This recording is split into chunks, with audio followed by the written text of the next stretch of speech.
नमस्कार फ्रेंड्स मु शक्ति आपण देखुंती नरसिंहा क्रिएशंस पेज।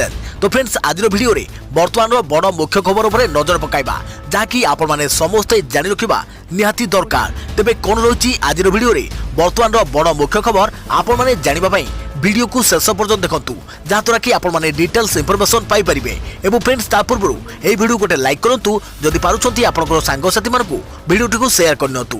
जदि फ्रेंड्स आपण माने आमो चैनल ले नुआ ही वीडियो देखुछंती पूर्व केबे भी हमरो चैनल को सब्सक्राइब करनाती तबे निहाती चैनल को सब्सक्राइब करे सहित पाखे आस्तुवा बेल आइकन को बजाय रखतातु। तो फ्रेंड्स नंबर 1 रही आम ओडिशार पिला माने काठारु कम नहंती सुजोग देले से माने इतिहास सृष्टि करि परिबे कहले मुख्यमंत्री। रूपांतरित होउची सरकारी स्कूल आज द्वितीय पर्याय निज निर्वाचन मंडली हिंजिलीकाटू और शेरगढ़ ब्लॉक आउ 10टी स्कूल को मुख्यमंत्री नवीन पट्टनायक लोकार्पित करिसेंती। गत 21 तारिख में राज्य सरकार उच्चाकांक्षी स्कूल रूपांतरण कार्य आरंभ होइथिला। 5टी उपक्रम रे हिंजिलीर 50टी स्कूल रूपांतरण कार्य संपूर्ण होइछि। 5टी पर्याय 50टी स्कूल लोकार्पण करा जिवो। एही अवसर में मुख्यमंत्री नवीन पट्टनायक उद्बोधन देई कहउछंती जे आम ओडिशार पिला माने प्रतिभारे काठारु कम नहंती सेमानक पाखरे भरपूर संभावना रहिछे। सुजोग पाइले सेमाने इतिहास सृष्टि करि परिबे। एही प्रसंग रे हॉकी खेलर उदाहरण देई मुख्यमंत्री कहिले जे हॉकी खेल रे हमर प्रचुर संभावना थिला। जेतेबेले सेमानकु प्रोत्साहन मिलिला सेमाने दीर्घ 41 वर्ष परे ओलंपिक्स रे मेडल जीति आम पई गौरव आनिले। ओडिशा सरकार हॉकी को प्रोत्साहन करुछि। ओडिशार 2 जण खेलाड़ी देश पई खेली आमर मर्यादा बढ़ाइछंती। अदेखा परवर्ती खबर देशर प्रथम राज्य भाबे कर्णाटक रे लागू होला नुआ शिक्षा नीति। कर्णाटक रे जातीय शिक्षा नीति क्रियान्वयन रे शुभारंभ करिसंती केंद्र शिक्षा मंत्री धर्मेंद्र प्रधान। नुआ जातीय शिक्षा नीति लागू करिबारे कर्णाटक होइछि देशर प्रथम राज्य। जातीय शिक्षा नीति लागू करी अन्य राज्य पई कर्णाटक उदाहरण सृष्टि करिथवा कहिसंती शिक्षा मंत्री धर्मेंद्र प्रधान। शिक्षा नीतिर कार्यकारिता पई रोड मैप प्रस्तुत कर जाइछि बोली कहिसंती केंद्र शिक्षा मंत्री। जातीय शिक्षा नीति 21 शताब्दीर आकांक्षा को पूरण करिवो। या द्वारा 3 रु 23 वर्ष बयसर छात्र छात्री अधिक लाभवान हेबे।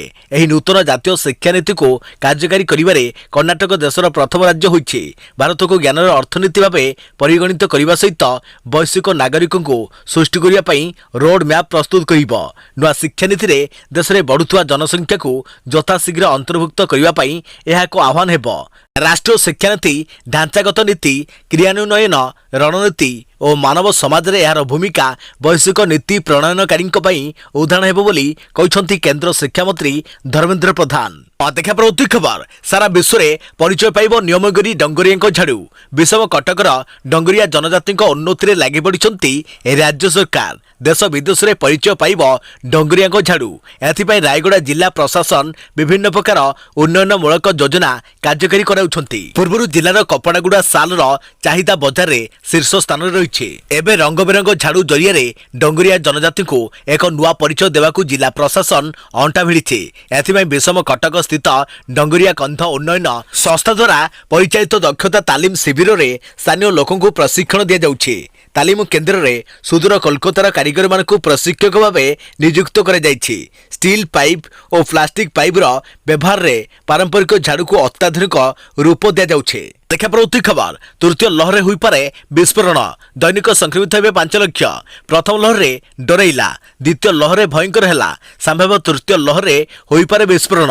नीति आयोग सदस्य भिके पॉलଙ୍କ आकलन को नहीं जातीय गणमाध्यम रे प्रकाशित रिपोर्ट रे किछि एभली आशंका कर जाइछि।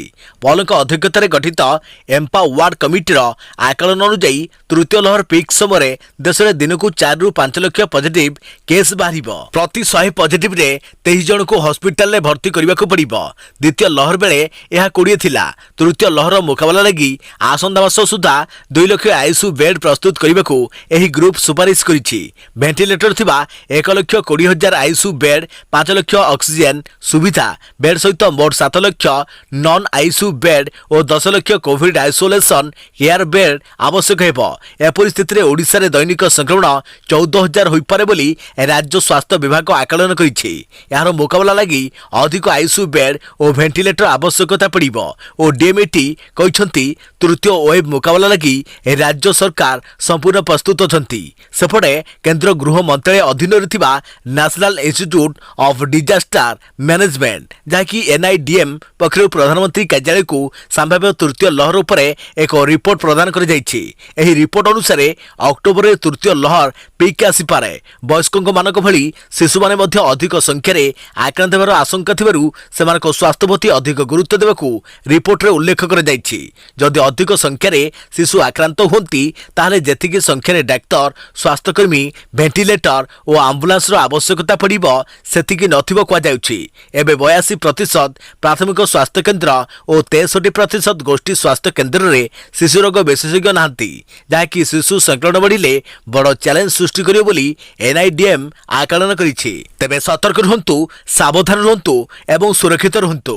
देखा परवर्ती खबर जातिभित्तिक जनगणना दाबी रे प्रधानमंत्री को भेटिले 10टी दलर नेता नेतृत्व नेले बिहार मुख्यमंत्री नीतीश कुमार। जाति भित्तिक जनगणना होई परिबनी बोली संसद रे कहिथिले सरकार। जाति भित्तिक जनगणना नहीं सारा देश में तेजुछि राजनीति जहां नहीं प्रधानमंत्री नरेंद्र मोदी को भेटिचंती बिहार मुख्यमंत्री नीतीश कुमार को समेत 10टी दलर नेता। प्रधानमंत्री कार्यालय साउथ ब्लॉक रे बसीथिला स्वतंत्र मीटिंग जोठी बिहार डेलीगेशन टीम सह 40 मिनिट धरी आलोचना करथिले प्रधानमंत्री। मोदी को भेटिवा परे नीतीश कहते प्रधानमंत्री पाखरे समस्त रूपरेख रखुछु समस्ते कथा मध्य मोदी शुणिछंती। देखा परवर्ती खबर पुणी विवाद रे पंजाब पीसीसी सभापति नवजोत सिंह सिद्धू इंदिरा गांधी और काश्मीर उपरे परामर्शदाता विवादीय पोस्ट को नहीं समालोचना हेले शिकार। पंजाब कांग्रेस अध्यक्ष नवजोतों विवाद पिछा छाड़ुनी। अनेक मानस मंथन पर पंजाब पीसीसी सभापति दायित्व सीना मिली हेले एबे पुणी थरे तांकु समालोचनार शिकार होगा पड़ी।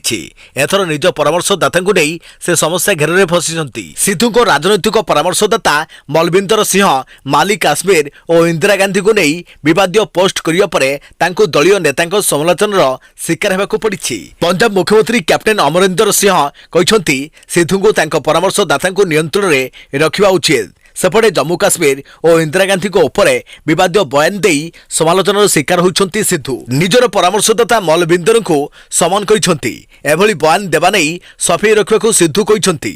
सेपटे सिद्धू को परामर्शदाता विवादीय पोस्ट को नहीं कांग्रेस को टार्गेट करिछि बीजेपी। देखा परवर्ती खबर तालिबान कबल को एबे भी आसिनी पंजीसर दखल करने चारिपटू घेरीबंदी करुछंती तालिबानी। तालिबान को शेष टार्गेट रे रही पंजीसर प्रदेश। अवैध गढ़ कुआ प्रांत को निज दखल को नेवा पई जोरदार उद्यम चलाई। काबुल ठारू 100 किलोमीटर दूर में अंचल को बहु संख्यार तालिबानी सैन्य जीवा सह चारिपटू घेराव करुछंती।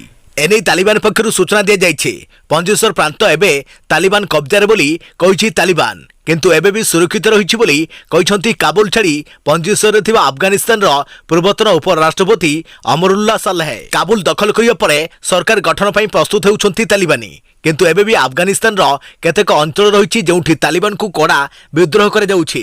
पंजीसर परे बगलान प्रांत रे भी तालिबान को कड़ा विद्रोह कर जाउछि। अंतर्जातीय गणमाध्यम सूचना अनुसार विरोधी आक्रमण रे एही प्रांत रे तालिबान रो जिला मुख्य सह आउ 50 जनकर मृत्यु होइछि। एथि सहित 20 तालिबान को बंदी कर नहीं। अन्यमुखरे अफगानिस्तान स्थिति को नहीं आसंता 26 तारिख दिन 11 मानस मंथन करेंगे प्रधानमंत्री नरेंद्र मोदी। देखा परवर्ती खबर मरुड़ी बढ़ाइला सरकार को चिंता स्थिति नहीं वरिष्ठ अधिकारी समीक्षा कले मुख्य शासन सचिव। मुकाबला प्रस्तुत है एक्शन प्लान। राज्य में स्वल्प वर्षा संभव मरुड़ी को डाकी आनी। गोटे पटे वर्षा कम होउछि अन्यपटे दुर्बल जलसेचन व्यवस्था चाषी को हताश करिछि। श्रावण मासरे जमी सुखी फाटी आँ गलानी। 30 जिलार 15टी ब्लॉक अधिक प्रभावित होइछे। यार मुकाबला किपरि हेबो एनै वरिष्ठ अधिकारी स्थिति समीक्षा करिछि मुख्य शासन सचिव। मरुड़ी को नहीं सरकार को घेरिछंती विरोधी। वर्षा अभावरू किपरि धान चाष प्रभावित होइछि एही दुई चित्र बयान करुछि। पश्चिम ओडिशार चित्र जहां उपकूल ओडिशार चित्र मध्य समान। स्वल्प वर्षा जोगु चाष जमी फाटी आँ कलानी। बिलरे धान तली सुखी गलानी। निकटरे वर्षा नहले स्थिति संगीन हेबा आशंका रहिछि।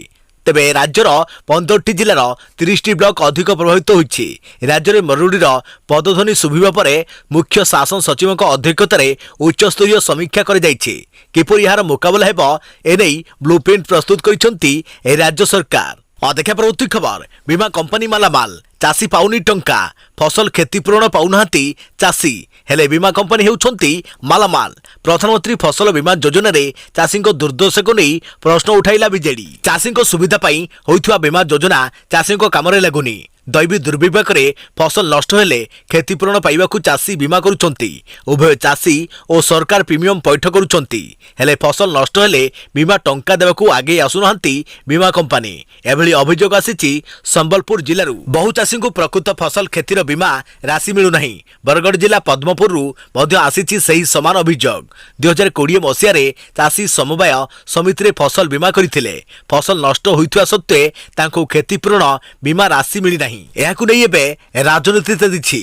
प्रधानमंत्री फसल बीमा योजना रे चाषी को अवहेला अभियोग आनी केंद्र को टार्गेट करिछि बीजेडी। बीमा कंपनी चाषी ठारू कोटी कोटी टंका आदाय करी चाषी को असहायता समय सहायता न करी लाभ करिथिबा कहिछि बीजेडी। बीजेडी मुखपात्र सस्मित पात्र एही हिसाब देई कहिसंती खरीफ 2020 सुधा 6163 कोटी टंका प्रीमियम दिया जाइथिला। बीमा बाबद रे चाषी को मिलिथिला 5098 कोटी टंका। बीमा कंपनी लाभ करिथिला 1064 कोटी टंका जहां मोट प्रीमियम रो 17.27%। सेहीपरि 2016 एप्रिल रु देश में आरंभ होइथिबा प्रधानमंत्री फसल बीमा योजना रे गत 5 वर्ष रे 1,24,000 कोटी टंका प्रीमियम आदाय करिसंती बीमा कंपनी। किंतु चाषी को बीमा भरण करिसंती 87,320 कोटी टंका। अर्थात प्रधानमंत्री फसल बीमा योजना रे बीमा कंपनी गुड़िक लाभ करिसंती प्राय 40,000 कोटी टंका। देखा प्रति खबर परी हत्या मामला रे हाईकोर्ट रे आवेदन करने को सुप्रीम कोर्ट निर्देश। प्रकृत दोषी को दंड देवा पई सर्वोच्च न्यायालय द्वारस्थ होइथिले परिवार। परी हत्या मामला रे दोषी को उचित दंड देवा पई मामलार सीबीआई तदंत करने को सुप्रीम कोर्ट द्वारस्थ होइथिले परीर परिवार लोके। कोर्ट एही मामलार सुनाली करी हाईकोर्ट जीवाको निर्देश दैछंती। हाईकोर्ट रे आवेदन करने को परीर बापा मां को कहिसंती सुप्रीम कोर्ट। नयगढ़ कुनी झियो परी हत्या मामला रे सीबीआई तदंत दाबी करी परीर बापा और मां सुप्रीम कोर्ट रे आवेदन करथिले। प्रथमे रिट पिटिशन और परे स्पेशल लीव पिटिशन जरिया रे आवेदन करि जाइथिला। पूर्व सुनाली समय खंडपीठ परी परिवार पक्षरु मामला परिचालना करुथिबा आईनजीवी को तल कोर्ट अर्थात ओडिशा हाईकोर्ट देइथिबा ऑर्डर कॉपी कोर्ट को निकट रे दाखल करने को कहिथिले। देखा प्रति खबर पंचायत निर्वाचन प्रस्तुति बैठक बेले पदार पड़िला कांग्रेस कंदल। बैठक को आसिलेनी विधायक तारा बाहिनीपति और जिला सभापति मीनाक्षी बाहिनीपति। आगामी पंचायत और पौर निर्वाचन पई कौन रहिबो दलीय रणनीति से नहीं कांग्रेस कार्यालय रे पीसीसी सभापति अध्यक्षता रे जिला सभापति और पर्यवेक्षकों बैठक बसीथिला। आगामी दिन में कौन रहिबो रणनीति से नहीं ब्लूप्रिंट प्रस्तुत होइछि। तेबे आगामी निर्वाचन पई चलिथिबा रणनीति बैठक रु बारी होई पड़ुछि कांग्रेस दल भितर रहिथिबा कंदल। एही बैठक रे जोगई देई नांती वरिष्ठ विधायक तारा प्रसाद बाहिनीपति और तांको पत्नी तथा कोरापुट जिला सभापति मीनाक्षी बाहिनीपति। एने उभय कहिसंती सेमाने आनिथिबा अभियोगर समाधान न हेबा पर्यंत कोनोसी बैठक रे जोग देबे नाही। तेबे कोरापुट सांसद शब्दगिरी उल्लाका और लखीमपुर पूर्वतन विधायक कैलाश कुलेसिका विरुद्ध रे अभियोग आनिथिले तारा और तांको पत्नी। कहिथिले एही दुई नेता तांको विरुद्ध रे मिथ्या प्रचार करुछंती, जिल्ला रे दल को दुर्बल करुछंती। तेणु तांको विरुद्ध रे दलीय कार्यानुष्ठान ग्रहण करे जाऊ। बीजेडी और बीजेपी आगामी निर्वाचन पई जोरदार प्रस्तुति चलाइथिबा बेले कांग्रेस एही कंदल दल को क्षति पकई पारे। पूर्व एभली दलीय कंदल जोगु दल को अनेक क्षति हेबार उदाहरण रही। देखा प्रति खबर तृतीय लहर नहीं एनआईडीएम रिपोर्ट 80 ରୁ 90% टीकाकरण पर जाई आसिबो समूह रोग प्रतिरोधक शक्ति। कोरोनार गोटे पर गोटे लहर आसुवा बेले एथुरु केबे मुक्ति मिलिबो ताकु नै कल्पना जल्पना लागि रहिছে। कुहाଯାଉଛି समूह टीकाकरण रे लोकंक शरीर रे हर्ड इम्यूनिटी तयारी हेले कोरोना को मात देबा संभव हेबो। एथिबे टीकाकरण को गुरुत्व दिया जाइछि। पूर्वरु विशेषज्ञ माने कहउथिले 60 ରୁ 65% टीकाकरण होई परिले हर्ड इम्यूनिटी बा समूह रोग प्रतिरोधक शक्ति तयारी हेबो। किंतु कोरोना भूताणुर नुआ नुआ भारिएंट सामने को आसुथारु एबे एही आकलन को परिवर्तन करिसंती। एनआईडीएम रिपोर्ट अनुसार 80 ରୁ 90% टीकाकरण पर जाई देश में हर्ड इम्यूनिटी तैयारी हेबो। एनआईडीएम अर्थात national institute of disaster management कोरोनार तृतीय लहर को नहीं रिपोर्ट देइथिबा बेले एभली आकलन करिछि। देखा परवर्ती खबर बहुचर्चित ओम दीपू हत्या घटना रे आउ जणे अभियुक्त गिरफ। दिल्ली को रायगढ़ गिरफ कला कमिशनरेट पुलिस। बहुचर्चित ओम दीपू हत्याकांड घटना रे आउ जणे अभियुक्त को गिरफ कला कमिशनरेट पुलिस। दिल्लू को रायगढ़ गिरफ करिछि पुलिस। एने सांबादिक सम्मेलन में सूचना देले पुलिस कमिशनर सोमेन्द्र प्रियदर्शी। गिरफ अभियुक्त जनक प्रदीप कुमार साहू ओरफ दिल्लू ओम दीपू हत्याकांड घटना परठारू फेरार थिला। गिरफ बेले अभियुक्त पाखरु बंधुक गुड़ी मोबाइल जबत करिछि पुलिस। दी ब्रदर्संक घनिष्ठ सहयोगी थिला गिरफ होइतवा दिल्लू। अदेखे प्रवृत्ति खबर परीक्षा दाबी रे तातिले उत्कल विश्वविद्यालय अधीन लॉ कॉलेज छात्र छात्री। विश्वविद्यालय मुख्य फाटक आगरे देले धारणा। परीक्षा दाबी रे तातिले उत्कल विश्वविद्यालय अधीन लॉ कॉलेज छात्र छात्री तुरंत परीक्षा कराइबाकू कले दाबी। एने पूर्वरु हाईकोर्ट रे अभियोग करा जायतिला। अभियोग मुताबक कोर्ट मध्य कुलपति को निर्देश देइथिले पिलांकर भविष्यत पई खूब शीघ्र निष्पत्ति नेबा सह परीक्षा कर जाऊ। कोर्ट को निर्देश को 7 मास बीती जाइथिले मध्य ए पर्यंत कोनोसी निष्पत्ति होइनथुवा छात्र छात्री अभियोग करिसंती। 2 वर्ष सेमिस्टर मार्कशीट ए पर्यंत बाहरिनी कि 2 वर्ष मध्यरे गोटी भी परीक्षा होइनी, जहा पई 3 वर्षर पिला माने प्रभावित होउछंती। एथिबे आज विश्वविद्यालय मुख्य फाटक सामने रे ब्यानर धरी धारणा दैछंती छात्र छात्री। दाबी रखिछंती तुरंत विश्वविद्यालय कुलपति और परीक्षण नियंत्रक आसी आलोचना करंतु एवं यार समाधान करंतु। अदेखा परवर्ती खबर तृतीय लहर नहीं एवं को सतर्क रहिला एमएचए पैनल। विशेषज्ञ कहिले नुआ स्ट्रेन आसी नथिबारु अधिक प्रभाव पड़िबा आशंका कम। आसंता अक्टोबर रे आसीपारे कोरोनार तृतीय लहर बढ़िपारे कोरोनार संक्रमण। पीएमओ को सतर्क कराइला MHA panel. National institute of disaster management बा एनआईडीएम द्वारा गठित एक विशेषज्ञ टीम ए रिपोर्ट दैछि। रिपोर्ट अनुसार अक्टोबर रे कोरोनार तृतीय लहर पीक को जाई पारे। मुख्यतः शिशु माने विशेष भाव प्रभावित होई पारंती। डाक्टर नीरज मिश्र कहिले तृतीय लहर सेते भयंकर हेबो नाही। नुआ वेरिएंट आसी नथिबारु संक्रमण बढ़िबा आशा कम। डेल्टा वेरिएंट पई द्वितीय लहर शीर्ष को छुईथिला। टीकाकरण होइथवारु तृतीय लहर अधिक प्रभावशाली होई न पारे। हेले भी कोविड कटकणा मानिबा उचित। अक्टोबर पई समस्त प्रस्तुति रहिबा जरूरी। वयस्क मानक परि शिशु माने संक्रमित होई पारंती।